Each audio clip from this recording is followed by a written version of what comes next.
Adisia One World Kalapatti. Premium villa plots with world-class amenities. நம்ம கோயம்புத்தூர்ல Adisia. அதிசயம் நடக்கும் நிச்சயமா. சொந்த நிலத்தில் அகதியாகும் தமிழர்கள் நாம் தமிழர் கட்சியினுடைய சுற்றுச்சூழல் பாசறை நடத்துகிற உணர்வு எழுச்சி மிக்க இந்த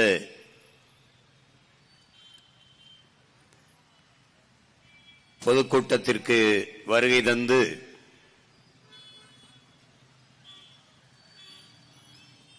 அமர்ந்திருக்கிற எங்களின் உயிரோடும் உணர்வோடும் கலந்து வாழ்கிற என் உயிர் சொந்தங்கள் அனைவருக்கும் என்னுடைய அன்பும் வணக்கமும்.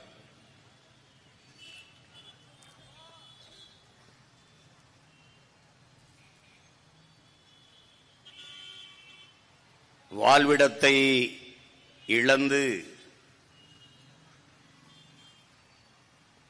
அகதியாவது எவ்வளவு பெரிய கொடுந்துயரம் என்பதை உணர்ந்து அறிந்த பிள்ளைகள் நாம் தான் இதற்காக போராட முடியும். இங்கே கூடியிருக்கிற நாம் யார்? வெள்ளையர்கள் நம்மை அடிமைப்படுத்தி ஆளத் துடித்த போது என் தாய் மண்ணில் ஒரு பிடி மண்ணை கூட உன்னை தொடவிட மாட்டேன் என்று போராடி உயிர் நீத்த மான மறவர்களின் மக்கள் நாம். இங்கே உயிரை இழக்கலாம், நம் உரிமையை இழக்கலாமா? உயிரினும் மேலானது நமது உரிமை. அடிமை வாழ்வினும் உரிமை சாவு மேலானது என்ற லட்சிய முழக்கத்தை முன்வைத்து தாய் மண்ணை மீட்க காக்க போராடிய நம்முடைய பாட்டன்கள் பூலித்தேவன், தீரன் சின்னமலை, வீர பெரும்பாட்டியார் வேலு நாச்சியார், அழகுமுத்துக்கோன், மாமன்னர்கள் மருதீர்வர்கள், வீரன் சுந்தரலிங்கம், மன்னர் கட்டபொம்மன், பெரும்பிடுகு முத்தரையர், இப்படி பல்வேறு வீர வாரிசுகள். அதன் பிறகு நம்முடைய பாட்டனார் செக்கிழுத்த செம்மல், நம்முடைய தாத்தாக்கள் தெய்வ திருமகன் முத்துராமலிங்க தேவர், தாத்தா பெருந்தலைவர் காமராஜர், கக்கன், சிங்கார வேலர், சிவானந்தம் போன்ற பெருமக்கள் எல்லாம் இந்த நிலம் வெள்ளையனிடம் பறிபோகிவிடக்கூடாது என்பதற்காக போராடி பெருமீகம் செய்த மறவர்கள்.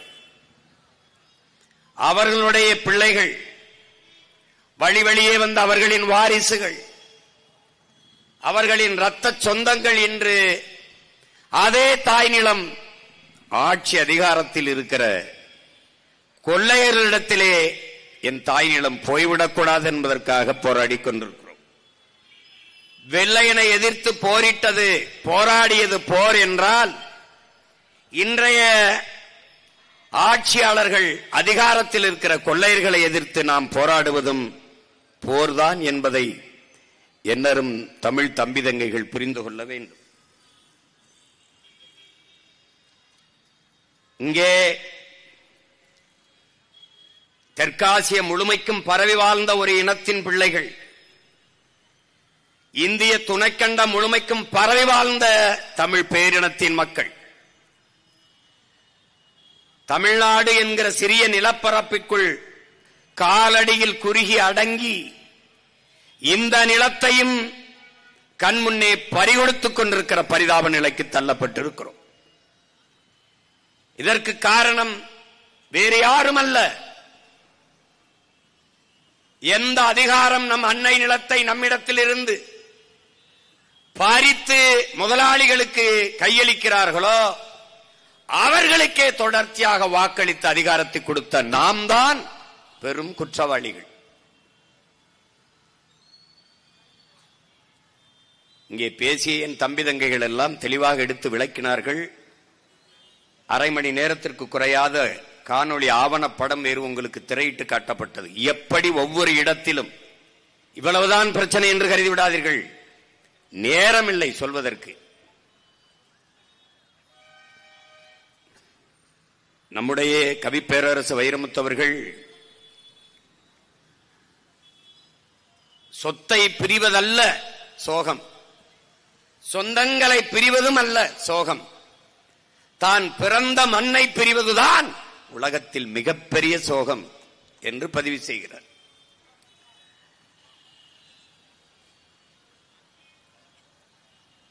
நம்முடைய ஈழத்து பாவேந்தன்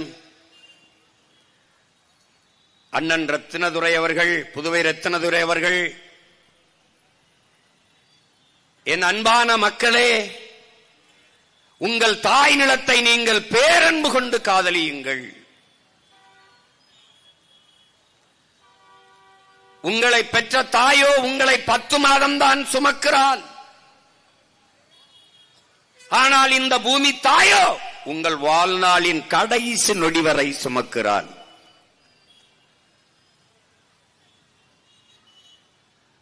அன்னையின் மடியிலிருந்து நீங்கள் இறங்கி முதலடி வைத்தது அவள் மடியில் தானே. இறந்த பிறகு புதைந்தோ எரிந்தோ சாம்பலாவதும் அவள் நெஞ்சில் தானே. ஆகையினாலே என் அன்பான மக்களே, நீங்கள் உங்கள் தாய் நிலத்தை பேரன்பு கொண்டு நேசியுங்கள். ஏனென்றால் நிலத்தை இழந்தால் பலத்தை இழப்பீர்கள், பலத்தை இழந்தால் இனத்தை இழப்பீர்கள். ஆதலினால் என் அன்பான மக்களே, நீங்கள் உங்கள் தாய் நிலத்தை பேரன்பு கொண்டு காதலியுங்கள்.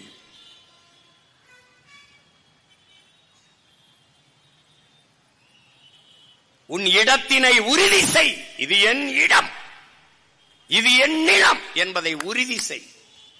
உன் இனத்தை முன்னிறுத்து. இருக்க இடமற்றவன் அனைத்துலகம் பேச அருகதையற்றவன். நீ நிற்கவே இடமில்லை, நீ நிற்பதே உன் இடமில்லை என்றால் நீ அகதி, நீ நாடோடி. இதைத்தான் எங்கள் உயிர் தலைவன் மேதகவே பிரபாகரன் அவர்கள் நிலமற்ற இனமும் நிர்வாண உடலும் உலகில் அவமானகரமானது என்கிறார். அப்படி தாய் நிலத்திலேயே வாழ்விடத்தை இழந்து அகதியாக்கப்பட்டுக் கொண்டிருக்கிறோம். இதை என்னினும் இளைய என்னுயிர் தங்கைகள் தம்பிகள் புரிந்து கொள்ள வேண்டும்.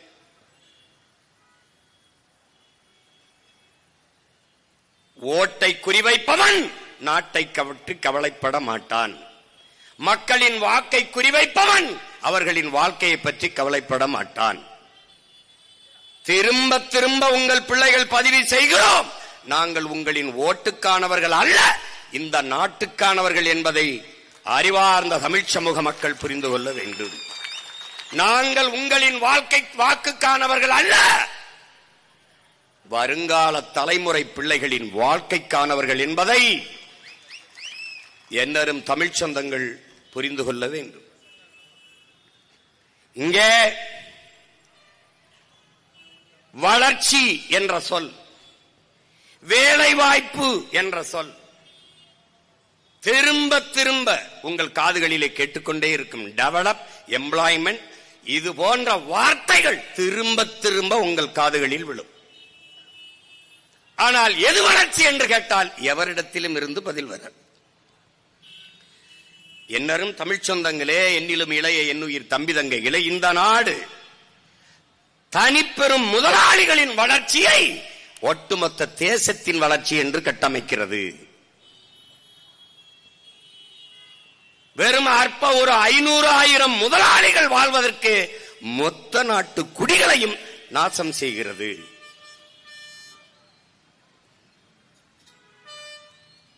இங்கே வளர்ச்சி வளர்ச்சி இதை நுட்பமாக கவனிக்கணும். வளர்ச்சியை நோக்கி ஒரு நாடு போகிறது அப்படின்றால் ஒரு நாட்டின் குடிகளுக்கு அறிவை வளர்க்கும் கல்வி சரியாக சமமாக தரமாக தன் நாட்டின் குடிகளுக்கு அந்த அரசு கொடுக்கிறது. ஏழைக்கொன்று பணக்காரனுக்கொன்று உயர்ந்தவனுக்கொன்று தாழ்ந்தவனுக்கொன்று இல்லாது எல்லோருக்கும் சரியான சமமான கல்வியை ஒரு அரசு கொடுக்கிறது அல்லது கொடுக்க முயற்சிக்கிறது என்றால் அது வளர்ச்சியை நோக்கிய பயணம். உயிர்காக்கும் மருத்துவம் அது மகத்தான சேவை, என் மக்களுக்கு தேவை என்ற நோக்கிலே ஏழைக்கொன்று பணக்காரனுக்கொன்று என்று இல்லாது இந்த நாட்டின் முதல் குடிமகன் இந்த நாட்டின் பிரதம அமைச்சருக்கு என்ன மருத்துவமோ அது கடைகோடி மனிதனுக்கும் கிடைக்கும் என்ற நிலையை உருவாக்குவது அது வளர்ச்சி. ஒரு நாட்டின் குடிகளுக்கு தவிச்ச வாய்க்கு தண்ணி தர முடியாது, தரமான குடிநீரை தர இயலாத அரசு அரசா தரிசா என்பதை அறிவார்ந்த என் தம்பி தங்கைகள் கேள்வி எழுப்பி பார்க்க வேண்டும். தண்ணீரை கொடுக்க முடியாது தனியார் முதலாளி. அப்பலோ கின்லே அக்கோஃபனா அந்த முதலாளி தான் கொடுப்பான். மருத்துவம் தனியார் முதலாளி தான் கொடுப்பான். போக்குவரத்து தனியார் முதலாளி தான் நடத்துவான். கல்வி தனியார் முதலாளி தான் நடத்துவான். தரமா அவனால் தான் கொடுக்க முடியும். கடைசியாக என்ன நடந்தது? குப்பையை கூட தனியார் முதலாளி தான் சரியாக அள்ளுவார். அறிவார்ந்த என் தம்பி தங்கைகளே, ஒரு கிலோ குப்பையை அல்ல 12 ரூபாய். ஒரு கிலோ குப்பை அள்ளுறதுக்கு 12 ரூபாய் அவன் எழுதி வச்சிருக்கிறது. இந்த அரசு நடத்துற கழிவறை இருக்குல்ல, இந்த கழிவறை கழுவ 3 ரூபா செலவழிச்சா நல்லா கழுவிடலாம், பளிச்சுன்னு கழுவிடலாம். 350 ரூபா ஒரு கக்குச கழுவ. இவங்க அந்த கக்குசிலே பூட்டி வச்சு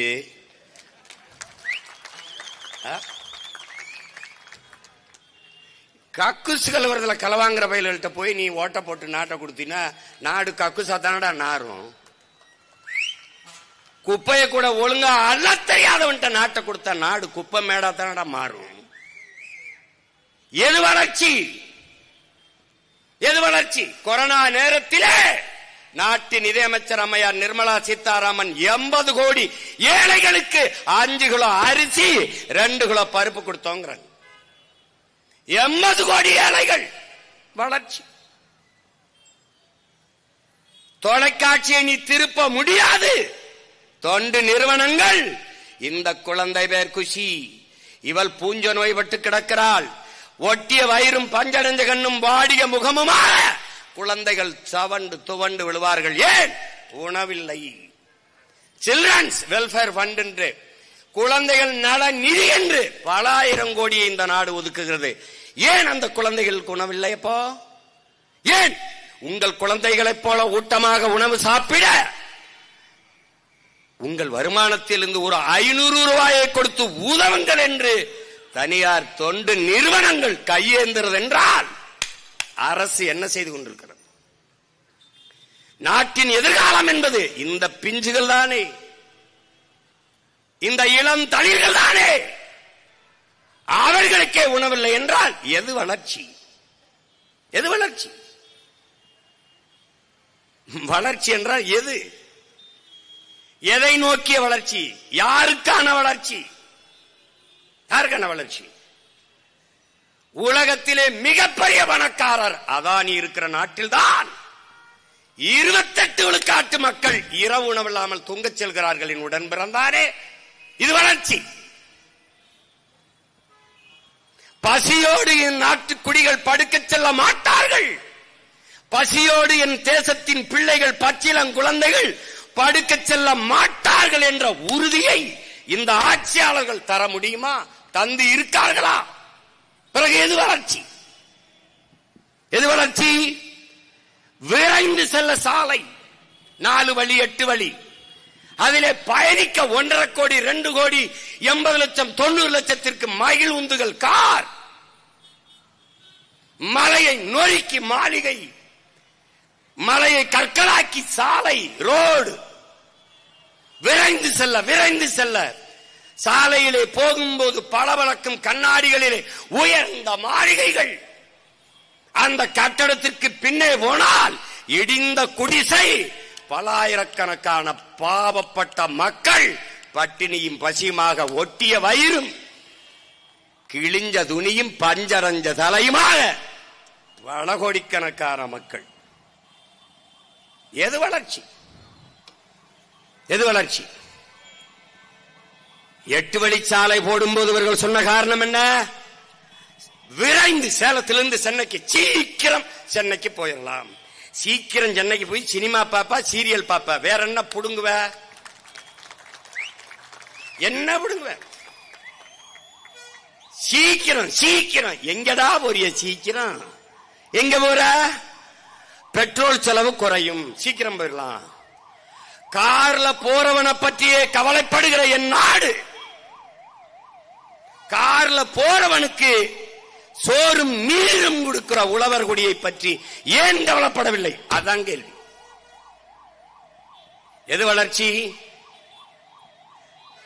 எது வளர்ச்சி? 5000 ஏக்கரிலே, 5369 ஏக்கரிலே ஏர்போர்ட் கட்டுவதல்ல வளர்ச்சி, ஏர்பூட்டி உழுவதுதான் வளர்ச்சி.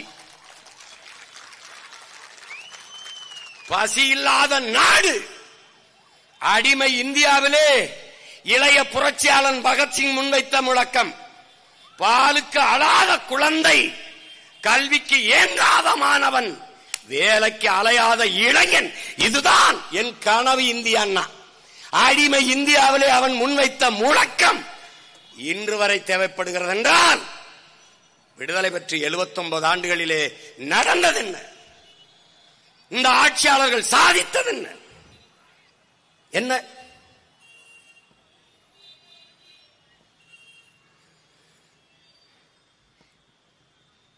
திரும்ப திரும்ப உங்கள் உடன் பிறந்தன் கற்பிக்கிறேன். எந்த தேசத்திலையும் பறந்து செல்ல விண்ணூர்தி இல்லை, பயணிக்க கார் இல்லை, பார்க்க தொலைக்காட்சி இல்லை, பயன்படுத்த அலைபேசி இல்லை, செல்போன் இல்லை என்று எந்த நாட்டிலும் புரட்சி வந்தது இல்லை. எந்த நாட்டிலே நீரும் சோறும் இல்லையோ அந்த நாட்டில் புரட்சி வராமல் இருந்ததில்லை. அதை எதிர்கொண்டு தடுக்க எந்த தலைவனும் நின்றதில்லை. உனக்கு சான்று ரொம்ப விளாண்டாடாத பக்கத்தில் இங்க பங்களாதேஷ், இங்க இலங்கை, ஒரு சின்ன பகுதி, சின்ன நம்ம மாநிலத்தில், நம்மள ஒரு மாநிலம் கூட அவன் சின்ன நாடு. அவன் பொருளாதார வீழ்ச்சியை கண்டான். பங்களாதேஷ்ல கலவரம் பார்த்திருக்க, இலங்கையில கலவரம் பார்த்திருக்க. ஏன்? ஏன்? பொருளாதார வீழ்ச்சி, பசி. 1 கிலோ ஆப்பிள் 1000 ரூபாய்னா, பெட்ரோல் லிட்டர் 5000. அதிபர் ராஜபக்சே வீட்டை மக்கள் முற்றுகையிட்டார்கள். விலை உயர்ந்த கார்கள் நின்றது. ஒரு காரை கூட அந்த மக்கள் எடுத்துக்கொண்டு செல்லவில்லை. என் உடன் பிறந்தவனே 5 காரையும் தீ வச்சு கொளுத்தினார்கள். ஏன்? அவனுக்கு வேண்டியது கார் அல்ல, நீர், சோறு. நீ என்ன கற்பிக்கிறாய்? எப்படி எங்களை காலி பண்ணுகிறாய்? அதுல வந்தது பாரு. முதல்ல அணுல அங்க இருக்கிறவனை வெளியேற்றுறது, அப்புறம் தஞ்சையில மீத்தேன் ஈத்தேன் அங்க இருக்கிறவனை வெளியேற்றுறது, அப்புறம் பூர்வீக குடிகள் தலைநகரில் வாழ்ந்த ஆதி தமிழ் குடிகள் எங்களை அங்கிருந்து செம்மஞ்சேரி, கண்ணகி நகர், கல்லுக்குட்டை, பெரும்பாக்கத்துக்கு தூக்கி தள்ளிட்டான். திருப்பி ஒவ்வொரு இடத்துல மேல்மாவில சிப்காடு, அங்க அந்தியூர்ல சிப்காடு, பெருந்துறையில சிப்காடு, திண்டுக்கல்ல சிப்காடு, எல்லாம் சிப்காடு. சிப்காடு எங்க கையில திருவோடு, எல்லாம் சிப்காடு. யாரு இந்த சிப்காட்டு முதலாளி? எந்த ஒரு புடுங்கி முதலாளி யாருக்கு தெரியும்? தெரியாது. யாருக்கு தெரியும் சொல்லு? உன் ஊபர் ஓலா முதலாளி அவன் தெரியாது, உன்னுடைய சுயி சுமோட்டோ முதலாளி அவன் தெரியாது. காத்த வியாபாரம் பண்ணிக்கிட்டு இருக்காண்டா அந்த முதலாளி உன் கண்ணுக்கு தெரிய மாட்டான். எங்க இருக்கான்னு தெரியல. உன்னுடைய உழைப்பை, உன்னுடைய நிலத்தின் வளத்தை எல்லாத்தையும் சுரண்டி கொண்டு போயிட்டு இருக்கான். 2000 ஏக்கர், 3000 ஏக்கர், 4000 ஏக்கர் என்று விளைநிலங்களை பறித்துக் கொண்டு வாழ்விடத்தில் இருந்து வெளியேற்றி பாரு. நெய்வேலி பழுப்பு நிலக்கரி பல ஆயிரக்கணக்கான ஏக்கர் விளைநிலத்தை பறிச்சுட்டு வாழ்விடத்திலிருந்து நம்ம மக்களை வெளியேற்றிட்டான். வீட்டுக்கு ஒருத்தனுக்கு வேலை தரோம்னா ஒருத்தனுக்கு வேலை கொடுக்கல, அங்கேயும் போய் நாங்க தான் போறோம். 299 பேரை வேலைக்கு எடுத்தது நெய்வேலி பழுப்பு நிலக்கரி மின்சார நிறுவனம். ஒருத்தன் கூட அதுல தமிழன் இல்ல. உன்னால நம்ப முடியாத நிலம் என்னது, வளம் என்னது, வேலை அவனுக்கு எப்படி கேட்க நாதி இல்லை. ஏன்? இந்தியன் திராவிடன் அதிகாரம் தமிழனுக்கு எதிரானது.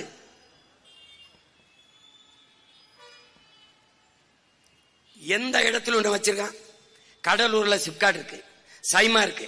அந்த தொழிற்சாலையில வளர்ந்தது என்ன சொல்லு? அங்க என்ன செஞ்சிருக்கணும்? 16 கிலோமீட்டர்ல நம்முடைய பாட்டன் அரசேந்திர சோழன் கட்டிய வீரநாராயண ஏரி இருக்கு. அதை தூர்வார துப்புள்ளாத இவர்கள் சைமா கொண்டு வரேன், சிப்காடு கொண்டு வரேன். ஏற்கனவே ஸ்பெஷல் எக்கனாமிக் சொன்னு சிறப்பு பொருளாதார மண்டலம் என்ற பேர்ல பல ஆயிரம் ஏக்கரை பறிச்சு முதலாளிகளுக்கு கொடுத்தான். ஒரே ஒரு கேள்வி கேட்கிறேன், ஒரு கேள்வி அண்ணன் கேட்கிறேன். இப்போ பரந்தூர்ல 5000 ஏக்கர்ல ஏர்போர்ட் கட்டிடுறான். திருப்பி விளைநிலம் பத்தல, அந்த ஏர்போர்ட்டை தூத்துட்டு விளைநிலமா ஆக்க முடியுமா? இதுக்கு மட்டும் பதில் சொல்லு. வாய்ப்பே கிடையாது. போரின் பேரழிவுக்கு பிறகு கூட மக்களை மறுகுடியேற்றம் செஞ்சிட முடியும். ஆனால் நெய்வேலியிலே பழுப்பு நிலக்கரி மின்சார எடுத்த இடத்திலே, மீத்தேன் ஈத்தன் எடுத்த இடத்திலே, அணு உலை ஸ்டெர்லைட் வச்ச இடத்திலே என் மக்களை மறுகுடியேற்றம் செய்ய முடியாது.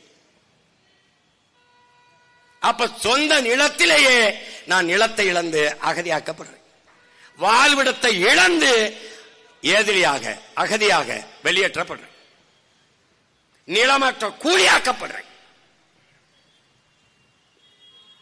இவன் வளர்ச்சினே சொல்லுவான். என்ன வளர்ச்சி? இப்படி கேட்போம். சிப்காடு தொழிற்சாலை வந்துருதியா? சிப்காடு தொழிற்சாலை மேல்மாவில கட்டிட்டான். 2500 ஏக்கர் 3000 ஏக்கர் எடுத்து கட்டிட்டான். விளைநிலத்தை கட்டிட்டு எங்களுக்கு தற்சார்பு, எவனையும் சாராத வாழ்க்கை வேளாண்மை தான். நான் உழுவேன், வேளாண்மை செய்வேன், அதுல அறுப்பேன், வைக்கல என் மாட்டுக்கு போடுவேன், வைக்கல் சாணியை போடுவேன், அதை கொண்டு நிலத்துல போடுவேன், உழுவேன், என் அரிசியை எடுத்துக்கிட்டு தவிடு அதுக்கு போடுவேன். எங்களுக்குள்ள ஒரு தற்சார்பு வாழ்க்கை, அதை காலி பண்றான். முதலாளிக்கு 2000 ஏக்கர் விளைநிலத்தை எடுத்து கொடுத்துட்டான். இப்ப தொழிற்சாலை வந்துருச்சு. தொழிற்சாலையில என்ன தயாரிப்ப உனக்கு தெரியாது. தொழிற்சாலை வர்ற கழிவை எங்க ஊத்துவ?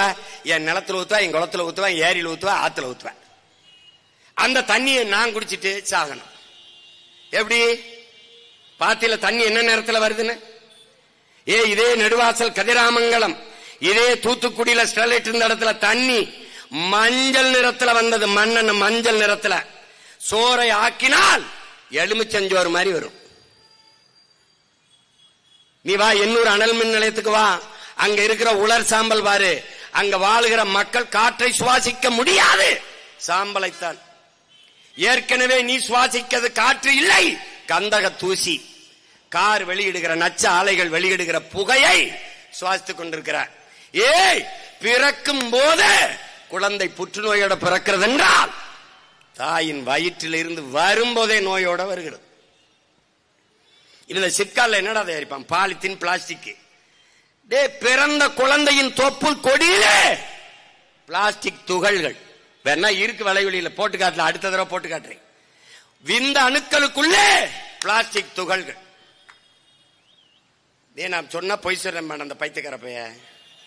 இவன் எதுவுமே நான் பேசும்போது புரியாது, நான் போதிக்கும் போது உனக்கு புரியாது, பாதிக்கும் போதுதான் நான் சொல்றதும் உனக்கு புரியும்.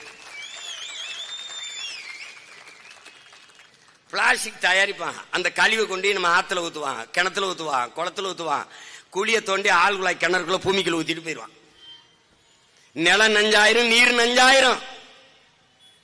இந்த ஆழ கழிவு, பாலாறு தண்ணி, காவிரி தண்ணி திறக்கும் போதெல்லாம் ஒரு ஆள் உயரத்துக்கு நுரையா தண்ணி வருதே, அப்படிதான் அதுக்கு முன்னாடி வந்துச்சா? தண்ணி வருதா, நுரை வருதா? இங்க இருக்கிற அமைச்சர்கிட்ட கேட்கறதுக்கு மக்கள் நிறைய சோப் போட்டு குளிச்சு விடுறாங்கன்ட்டான். இந்த மாதிரி அறிவாளிகளுக்கு ஓட்டு போட்ட கூட்டமே உன்னை என்ன செய்யறது? தர்மாக்கோலை விடுறது, கடல்ல மீன் வளத்தை பெருக்கிறோம்னு சட்டியில மீனை வச்சு மீனுக்குள்ள கடலுக்குள்ள விடுறது. டேய் இவங்களெல்லாம் எங்கடா கண்டுபிடிப்பீங்க? தேடி தேடி பார்த்து ஓட்டு போடுறீங்களா நீங்க? இவங்கள எப்படி?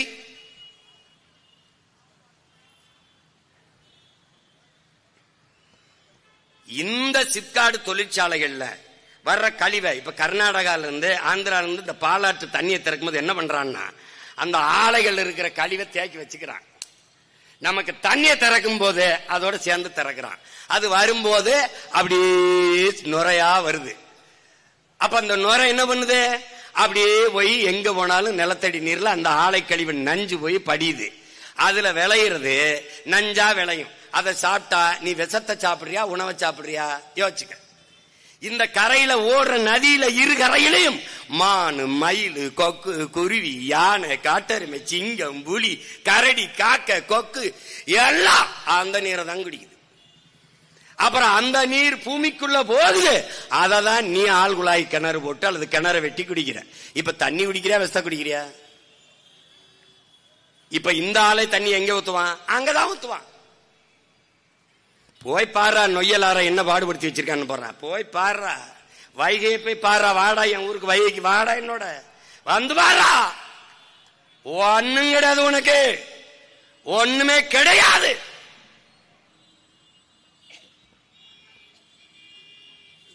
திரும்ப திரும்ப நான் சொல்றேன், இன்னொரு முறை இங்க பாரு. உதயசூரிய ரெட்டல, உதயசூரிய ரெட்டல, உதயசூரிய ரெட்டல, உதயசூரிய ரெட்டல. அரை அங்குலம் கூட இந்த நாடு வளர்ச்சியை எட்டல.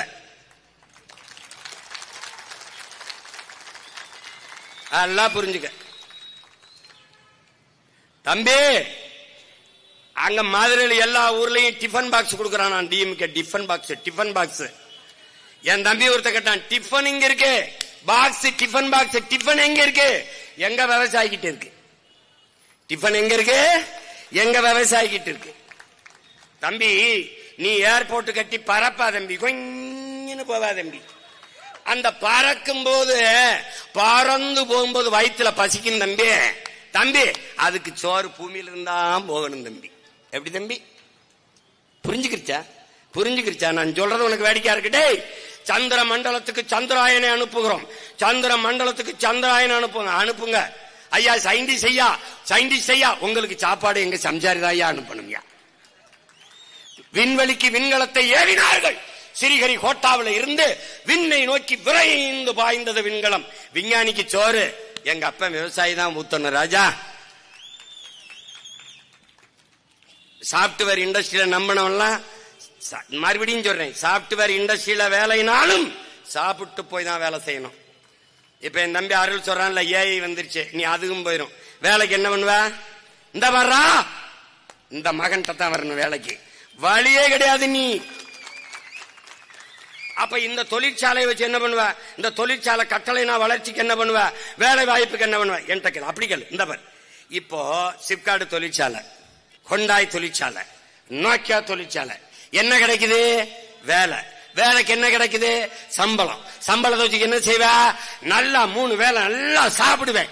சாப்பாடு எங்க இருந்து வரும்? இந்த கேள்விக்கு யார்கிட்ட பதில் இருக்கு?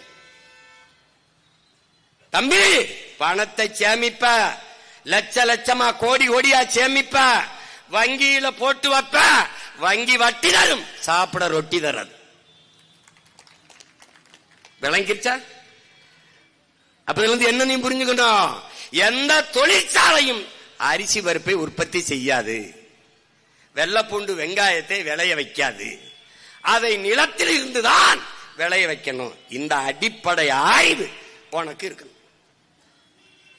இப்ப இந்த முதலாளி எல்லாம் இங்க எதுக்கு வந்து தொழிற்சாலை தொடங்கணும்? தமிழ்நாட்டு இளைஞர்கள் பாவம், தமிழ்நாட்டை வளர்த்து எடுக்கணும். படிச்சுட்டு நிறைய பல்லாயிரக்கணக்கில் வேலை வெட்டி இல்லாம இளைஞர்கள் இருக்காங்க. அவங்களுக்கு வேலை வாய்ப்பை கொடுத்து அவர்கள் வாழ்க்கை தரத்தை உயர்த்தும்னு வேளாங்கண்ணி மாதாண்ட வேண்டிக்கிட்டானா, இல்ல மாரியாத்தாட்ட வேண்டிக்கிட்டானா, இல்ல யாருக்கிட்ட? முதலாளி முதலீடு செய்வது லாப தேவைக்குத்தான், மக்கள் சேவைக்கு இல்லை என்பதை அறிவார்ந்த என் தம்பி தங்கள் புரிஞ்சுக்கணும். இப்ப இந்த அதிகாரம் யாருது? ஐயா எடப்பாடி இது, ஐயா ஸ்டாலின் இது, ஐயா மோடி இது, ஐயா மன்மோகன் சிங் இது, யாருது? முதலாளிகளின் அதிகாரம் ஆபத்தானது. அதிலும் அந்த முதலாளிகளுக்கான தரகர்களின் அதிகாரம் மிக ஆபத்தானது. இப்ப நம்மாளுக அவனே முதலாளியாவும் இருக்கான், தரகராவும் இருக்கான். இந்த 2 பேர்கிட்ட இந்த அதிகாரம் இருக்கு பாரு, பேராபத்தானது.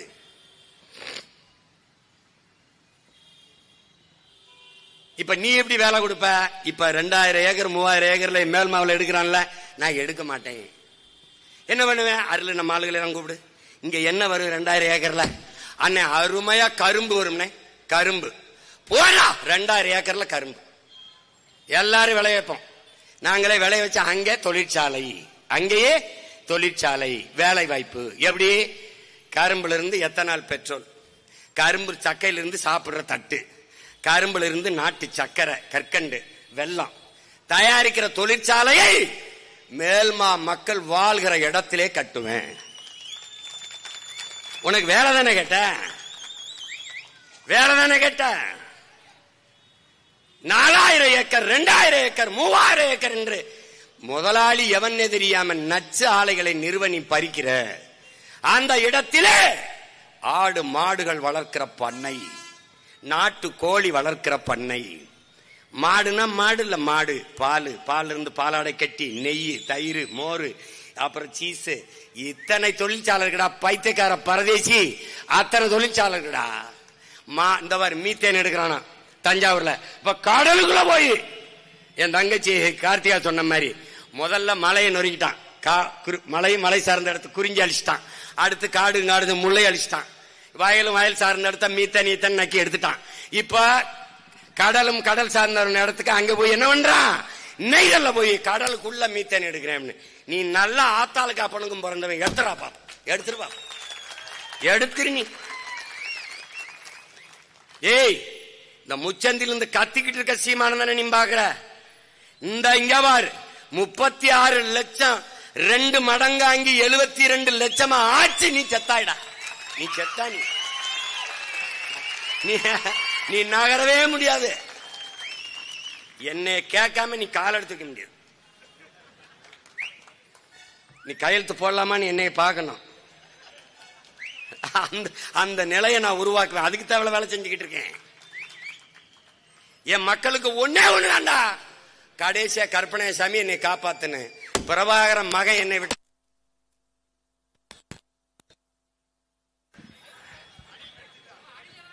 அனிலா, அது பாவம், அது அது அது பாவம்.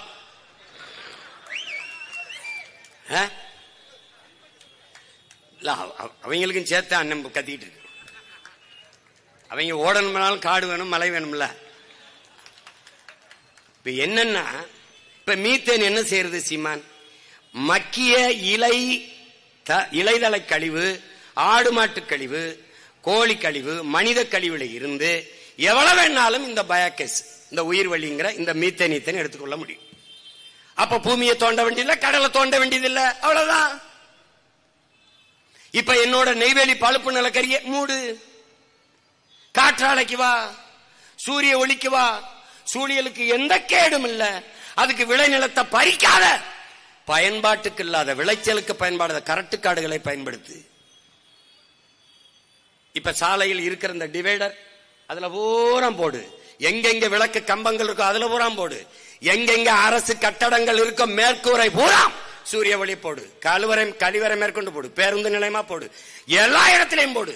எந்த கட்டடம் புதுசா கட்டினாலும் மேலே சூரிய ஒளி தகடை பொருத்தினால்தான் உரிமம் தருவோம் கூடு. எல்லாம் சரியா சரன்னு போட்டுருவான்.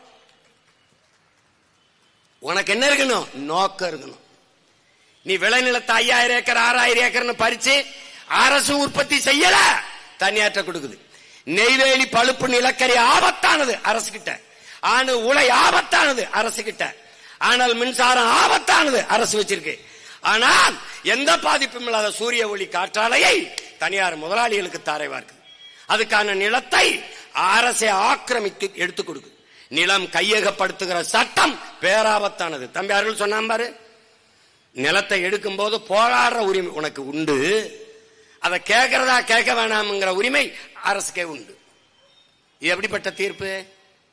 இந்த மாதிரி எல்லாம் இவங்களால தான் சிந்திக்க முடியும். ஈழத்துல நடந்த போருக்கு விசாரணை ஐநா சொல்லுது, இலங்கை அரசே நடத்தி கொள்ளலாம். எவன் என்ன கொன்னானோ நீயே விசாரிச்சு அதுக்கு தண்டனை கொடுத்துக்கலாம். எப்படி கொலை பண்ண நானு அதை விசாரிச்சு நீதி அப்படி ஒரு கொலையே நடக்கலன்ட்டு போயிருவோம்ல.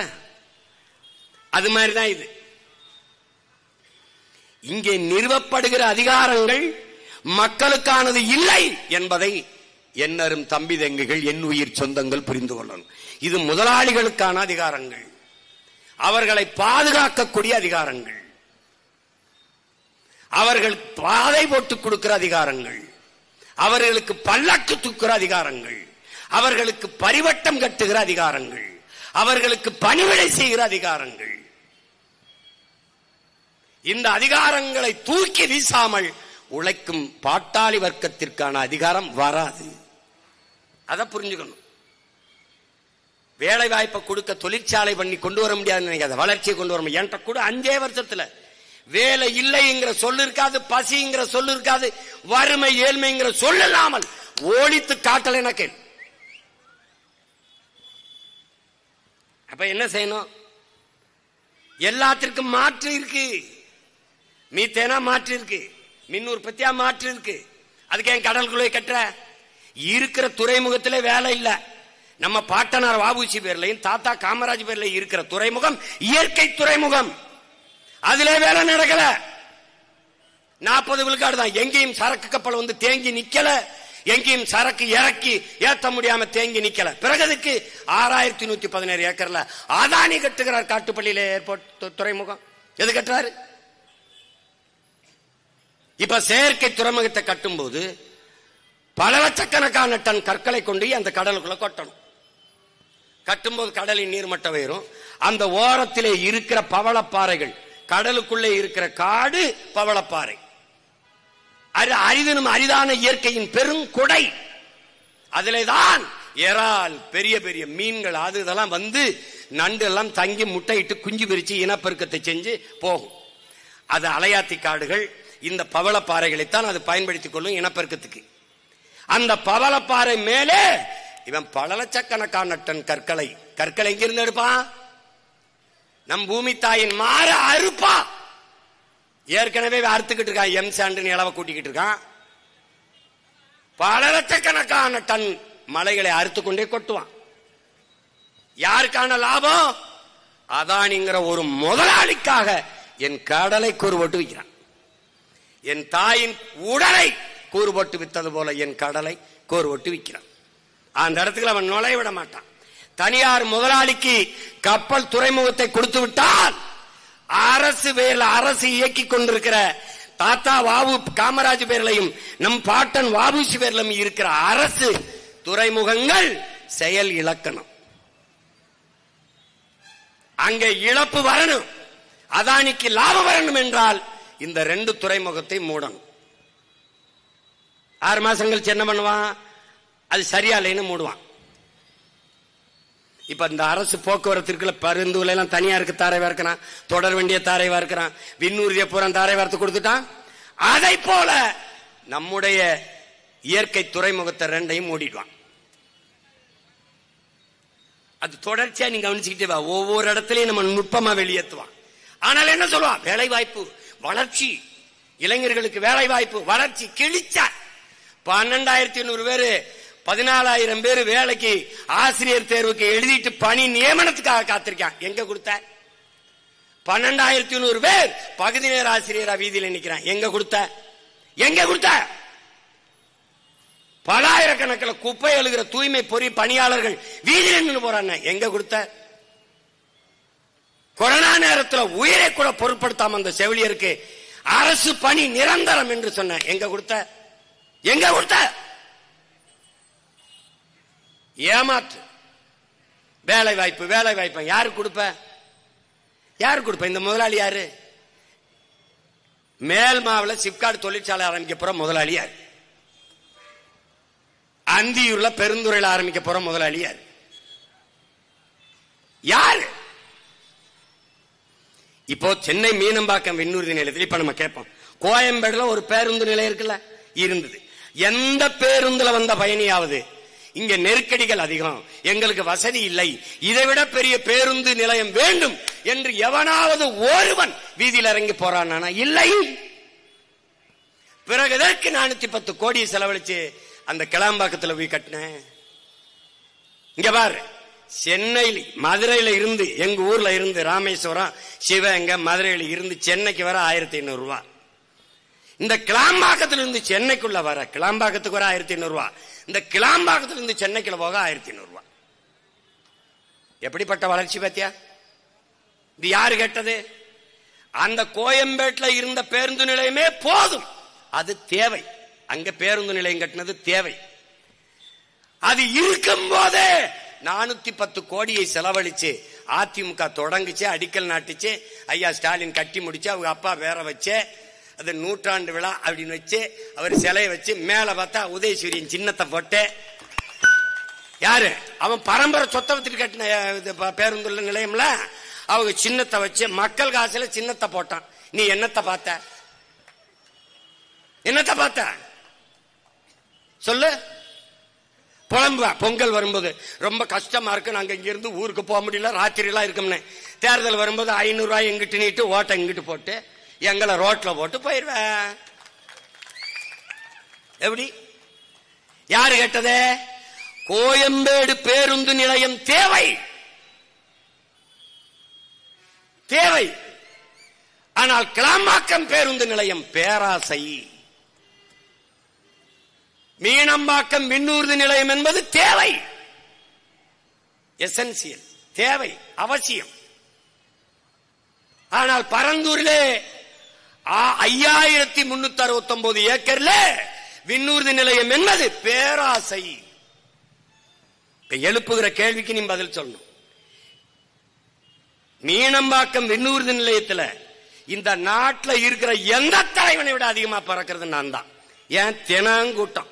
மதுரைக்கு போவேன், கோயம்புத்தூருக்கு போவேன், திருச்சிக்கு போவேன், தூத்துக்குடி போவேன், போயிட்டு இருக்கேன். இவங்க எல்லாம் சொந்த விமானம்ல வச்சு போவான். ஆனால் நான் ஒரு தடவை இங்க வசதி பத்தல அப்படின்னு சொல்லலையே. இந்த நமக்கு இந்த விண்ணூர்தி நிலையத்தை பெருசா கட்டு அப்படின்னு நான் சொல்லலையே. ஒரு கேள்வி உங்களுக்கு எழுப்புறேன். கோயம்பேடு பேருந்து நிலையத்துக்கு இடத்த கொடுத்தது யாரு? மக்கள். மீனம்பாக்க விண்ணூர்தி நிலையத்துக்கு 1301 ஏக்கர் நிலத்தை கொடுத்தது யாரு? அடி தாங்கல அவனுக்கு. இந்த மீனம்பாக்க விண்ணூர்தி நிலையத்துக்கு 1301 ஏக்கரை கொடுத்தவன் யாரு? என் மக்கள் தான். சேலத்தில் இருந்து சென்னைக்கு 4 வழிச்சாலைக்கு இடத்தை கொடுத்தது யாரு? நிலத்தை கொடுத்தது யார்? வீட்டை இடிக்க, கடையை இடிக்க அனுமதிச்சவன் யார்? என் மக்கள் தான். ஏன்? தேவை தேவை. ஆனால் 8 வழிச்சாலை என்பது பேராசை. அப்ப நீ போடுறவனா இருந்தா என்ன செய்யணும்? அறிவா இருந்தவன், நாட்டை மக்களை நேசிக்கிற தலைவன் என்ன பண்ணிருக்கணும்? பிரேசில் போல, ஜப்பான் போல மலையை வெட்டாம, காடழிக்காம, நிலத்தளிக்காம ஒரே ஒரு தூண் மலைக்கு மேல ஏத்தி அப்படி விரிச்சு 18 வழி கூட போட்டுக்க. மகாராசனா கிடா வெட்டி பொங்க வலிக்கிறான், தேங்காய் உடைக்கிறான். அதை விட்டுட்டு மலையை 2ஆ அறுக்கிறது, காடை பூரா அழிக்கிறது, விளைநிலங்கிற பூரா பறிக்கிறது, ரோட போட்டு என்ன பண்றது? அங்க சண்டை. நான் ஜெயிலுக்கு போனேன், என் தம்பி அருள் வந்தாப்ல, வந்தில என்னை ஜெயில தூக்கி போட்டாப்ல. அங்க நீதிபதி என்னை பார்த்த உடனே சரி போங்க நீங்கன்னு விட்டாப்ல. அதுக்கு கத்துனாங்க பாருங்க, அவரை விட்டுட்டாங்க அப்படின்னு. அன்னைக்கு சொன்னேன், நீ கல்லு தான் உண்டலாம், ஒரு தடவை நீ ரோடு போட முடியாது, ஒரு நாளும் போட முடியாது. அரிட்டாப்பட்டியில டங்ஸ்டன் நான் சொன்னேன், ஒரு கல்ல கூட போட முடியாது, போடா விட்டான். அதேதான் இப்ப சொல்றேன், நீ எங்க கட்டிரு பரந்தூர்ல ஏர்போர்ட் கட்டி பறக்க விடு பாப்போம். ஒரு வேலை மயிரும் கிடையாது, தேர்தலாவது கீராது. போடுறா கூட அறத்தடை பாடுறா, படுறா இங்கே வருதுக்கடா வேடா.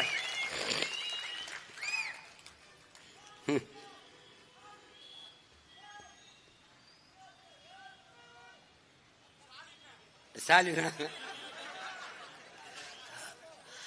அவர் பாவம். ஆமாமா, ஒருத்தன் டீ விக்கிறான், ஒருத்தன் சாராயம் விக்கிறான். இவங்களை சமாளிக்க பெரும்பாடா இருக்கு. என்ன அப்ப நீங்க நுட்பமா கவனிங்க. இங்க பாருங்க, இப்படிதான் உங்களுக்கு சொல்லணும். இதுல எல்லாம் விளைநிலங்கள்லாம் எவ்வளவு பறிபோதுன்னு சொல்லிட்டான் பாருங்க. 1301 ஏக்கர்ல விண்ணூர்தி நிலையம் மீனம்பாக்கம் இருக்கு. அதுல 2,24,00,000 பேர் ஏறி இறங்கி பயணிக்கிறான் ஒரு ஆண்டுக்கு. அதுல 428 விண்ணூர்தி பறக்குது, ஒரு நாளைக்கு பறந்து போகுது இறங்கி. இதுல எந்த இடையூறும் இல்லை. இப்ப என் தம்பிக்குமான்னு சொன்ன மாதிரி அங்கேயே இடம் இருக்கு, விரிவாக்கம் இருக்கு. இப்போ சர்வதேசத்துக்கு பறந்து போறதுக்கு அங்கேயும் விரிவாக்கம் இருக்கு. திருச்சியில இருக்கு, தூத்துக்குடியே பண்ணியாச்சு, கோயம்புத்தூரை பண்ணியாச்சு. எல்லாம் அதான் கொஞ்சம் கொஞ்சம் விரிவாக்கம் பண்ணாலே போதும். இங்க 5000 ஏக்கரை பறிக்க வேண்டியது இல்ல.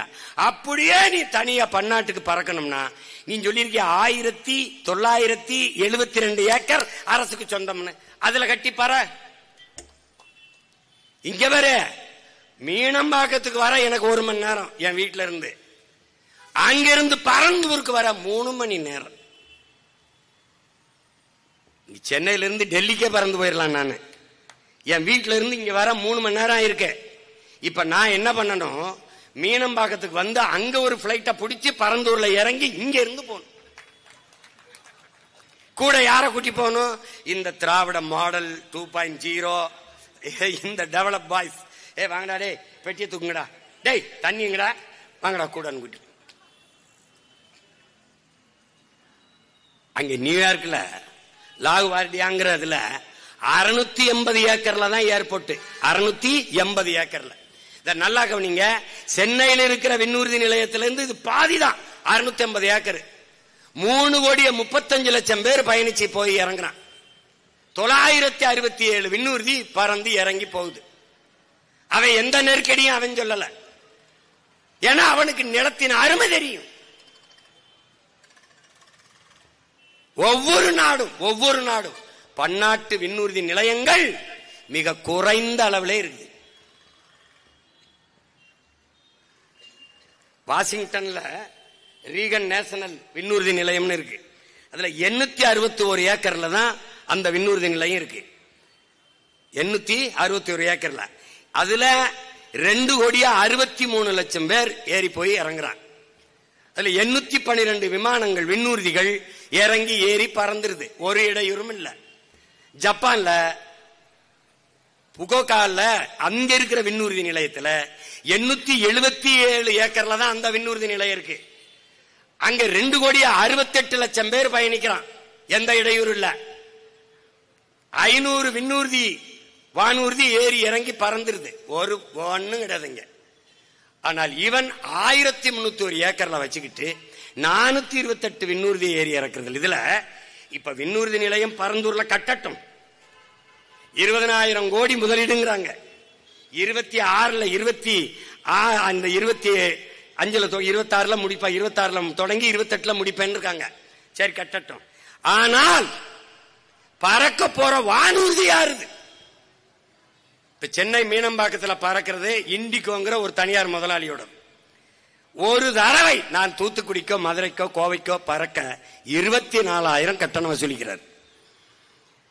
அவர் 9:50க்கு வண்டினா அவர் 11 மணிக்கு எடுத்தா அவர் சொன்னதான் எஜமான் எடுக்கிறதா நேரம், அவர் விதிக்கிறதா கட்டணம். திடீர்னு 26,000 இரு வழக்கு தானே, கேஸ் தான் வர மாட்டேங்குது, கேஸாவது வரட்டும். பேச வந்ததை பேசாம நீங்க முன்னாடி பேசணுங்க, சுருக்கமா பேசிட்டு இறங்கி இருக்கணும் இல்லையா? இவாடி பேசுங்க, படம் போட்டு காட்டுங்கடான்னா அவன் ரொம்ப நேரம் போடுறான், பாதி அந்த அவன் காட்டு மறைக்க மாட்டி போறான். இதெல்லாம் இல்ல, பேசிட்டு தான் வருவான். வழக்கு போட்டா என் தம்பி மனோஜ் மேல போடுவான், அந்த அவன் மேல போடுவான், அண்ணன் மேல போடுவான். சேர்ந்தாப்புல போகமுடா, என்னடா இருப்பா, இன்னும் செய்தி இருக்கு. அதனால இப்ப என்னன்னா, இதனால ஒரு ஆனார், நாங்க சுருக்கமா சொல்லுகிறதானார், ஏர்போர்ட் கட்டுறதை கைவிட்டுருங்க ஆனார். எந்த என் நிலத்தின் வளத்தை பறிக்கிற நச்சு திட்டங்களை, விளைநிலங்களை பறிக்கிற திட்டங்களை இந்த அரசுகள் கைவிடணும். நிலத்தின் அருமை தெரிந்த பிள்ளைகள், தாய் நிலத்தை இழந்து ஏதிலிகளான இனத்தின் மக்கள் சொந்த நிலத்தை இழந்தால் என்ன ஆகும் என்பதை அறிந்த இனத்தின் பிள்ளைகள் ஒருபோதும் இதை அனுமதிக்க மாட்டோம். வளர்ச்சி என்பது எது வளர்ச்சி? ஏற்கனவே இருக்கிற விண்ணூர்தி நிலையத்தில் என்ன பிரச்சனைன்னு சொல்லுங்க. இப்போ அவங்க சொல்றது 100 கோடி, இப்ப 2 கோடிய 24 லட்சம் பேர் பறக்கிறத ஒரு 2050 மாதிரி வர்ற போது 100 கோடி மக்கள் பறந்து போய் வரணும்னா இந்த நாட்டில் இருக்கிற மொத்த பேரையும் வேற எங்கேயோ ஒன்று இறக்கி விட்டலான்னு முடிவு பண்ணிட்டான்னு. இங்க வச்சு எதுவும் வேலை கொடுக்கறதா இல்ல. அதனால நீ என்னைய 26ல ஆரம்பிப்பேன்னு இருக்கான். 26ல என்னை ஜெயிக்க வச்சுட்டீன்னா அது கடை முடிஞ்சிடும். நீ நிம்மதியா படுத்து தூங்கலாம்.